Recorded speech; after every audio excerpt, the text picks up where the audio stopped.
Hi friends, welcome back to ராஜ்ரீஸ் kitchen. இன்றைக்கி நம்ம சளி இருமலை சரி பண்ணக்கூடிய ஒரு சூப்பரான கஷாயம் தான் பார்க்க போகிறோம். இந்த கஷாயத்தை தொடர்ந்து ஒரு 2-3 நாள் வச்சு கொடுத்தீங்கன்னா சளி, இருமல், தொண்டை கரகரப்பு, தொண்டை வலி எல்லாமே சரியாக போயிடும். வாங்க இது எப்படி செய்கிறதுங்கிறத பார்க்கலாம். பால் காய வைக்கிற பாத்திரம் ஒன்று எடுத்திருக்கேன். அதில் 1 டம்ளர் அளவுக்கு தண்ணி சேர்த்துக்கலாம். தண்ணியை நல்லா கொதிக்க வச்சுக்கலாம். அது கொதி வரதுக்குள்ளேயும் நம்ம கொஞ்சம் சாமான்லாம் போட்டு இடிக்க வேண்டியது இருக்குது. அதெல்லாம் போட்டு இடிச்சுக்கலாம். 1/2 டீஸ்பூன் அளவுக்கு சீரகம், 1/2 டீஸ்பூன் மிளகு, 1 டீஸ்பூன் கொத்தமல்லி, இது 3த்தையும் போட்டு நல்லா முதல்ல இடிச்சுக்கலாம். இங்கே பாருங்கள், ஒன்றும் பாதியமாக இடிச்சிருச்சு.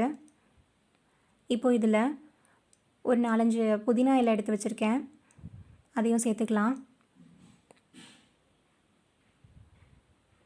ஒரு துண்டு இஞ்சி, அதையும் சேர்த்துக்கலாம்.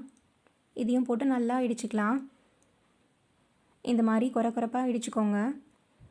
தண்ணி நல்லா கொதிச்சிருச்சு. இது கூட இடித்து வச்சதையும் சேர்த்துக்கலாம். நம்ம ஊற்றின 1 டம்ளர் தண்ணி 1/2 டம்ளராக வற்றி வர வரைக்கும் கொதிக்க விட்டுக்கலாம். நல்லா கொதிச்சிருச்சு. இதில் 1/2 டீஸ்பூன் மஞ்சள் சேர்த்துக்கலாம். கடைசியாக மஞ்சள் சேர்த்துட்டு ஒரு கொதி வந்ததுக்கப்புறம் ஆஃப் பண்ணிடலாம். அவ்வளோதான், நல்லா கொதிச்சிருச்சு.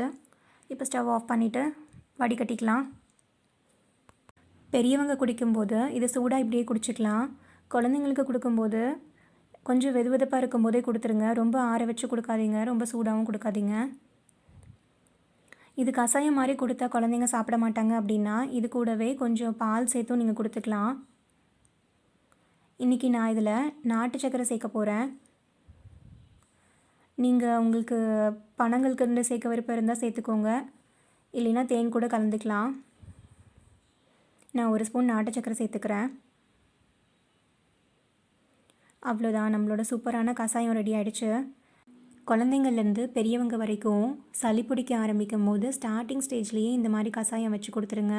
டக்குன்னு அது குணமாயிடும். சளி, இருமல், தொண்டை கரகரப்பு அது மட்டும் இல்லாமல் குழந்தைங்களுக்கு தண்ணி மாதிரி மூக்கில் வடிஞ்சிட்டே இருக்கும் இல்லைங்களா, அதுக்கும் இந்த மாதிரி கஷாயம் தொடர்ந்து ஒரு 3 நாள் வச்சு கொடுத்துட்டே இருங்க. கண்டிப்பாக கிளியர் ஆகிடும். இந்த வீடியோ உங்களுக்கு யூஸ்ஃபுல்லாக இருந்துச்சுன்னா ராஜ்ரீஸ் கிச்சனை லைக் பண்ணுங்கள், உங்கள் ஃப்ரெண்ட்ஸ் அண்ட் ஃபேமிலியோட ஷேர் பண்ணுங்கள், மறக்காமல் சப்ஸ்கிரைப் பண்ணுங்கள். தேங்க்யூ ஃபார் வாட்சிங் ஃப்ரெண்ட்ஸ்.